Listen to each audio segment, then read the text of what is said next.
Je teste 5 avec le programme A. En soustrayant 2, j'obtiens 3. Puis en élevant au carré, j'obtiens 9. Et enfin, en enlevant 4, j'obtiens 5. Je choisis également 5 avec le programme B. Je soustrais 4 et j'obtiens 1.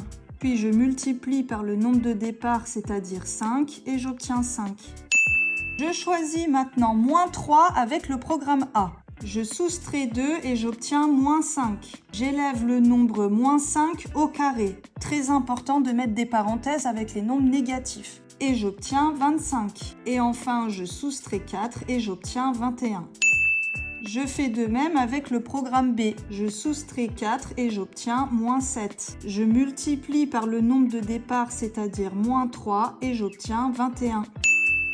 Je remarque alors qu'en choisissant le même nombre pour les deux programmes de calcul, à chaque fois, j'obtiens le même résultat. Je souhaite montrer que cette conjecture est vraie pour tous les nombres possibles. Or, il en existe une infinité, donc je ne peux pas tous les tester. C'est pourquoi je choisis la variable x qui jouera le rôle de tous les nombres possibles. J'applique maintenant le programme A. À x, je soustrais 2, j'élève le tout au carré, puis je soustrais 4. Voici l'expression algébrique qui modélise le programme A. Puisqu'on a la variable x, on ne peut pas faire de calcul comme à la question 1. Je fais la même chose avec le programme B. Au nombre choisi x, je soustrais 4 et ce résultat, je le multiplie par le nombre de départ, c'est-à-dire x.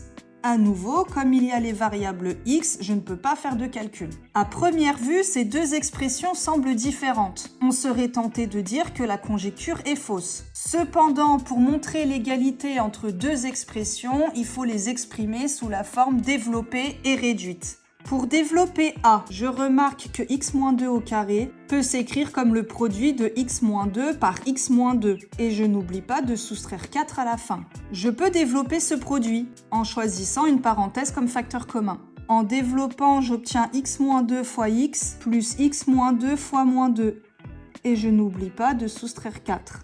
J'ai alors deux développements simples à effectuer. Dans le premier, voici le facteur commun. En développant, j'obtiens x fois x plus x fois -2. J'ajoute le deuxième développement.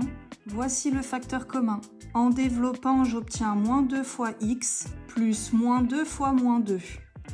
Et je n'oublie pas de soustraire 4.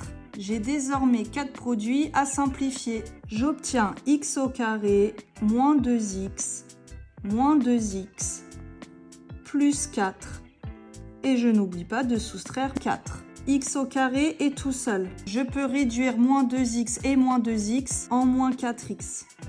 Et je remarque que plus 4 et moins 4 s'annulent. J'ai la forme développée et réduite du programme A. Pour le programme B, j'ai un produit à développer. Voici le facteur commun. En développant, j'obtiens x fois x plus x fois -4.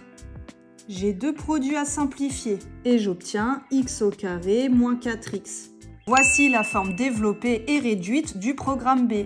On remarque qu'on obtient la même chose pour les deux programmes, quelle que soit la valeur de x. Je viens de démontrer qu'en choisissant le même nombre, les programmes A et B donnent le même résultat.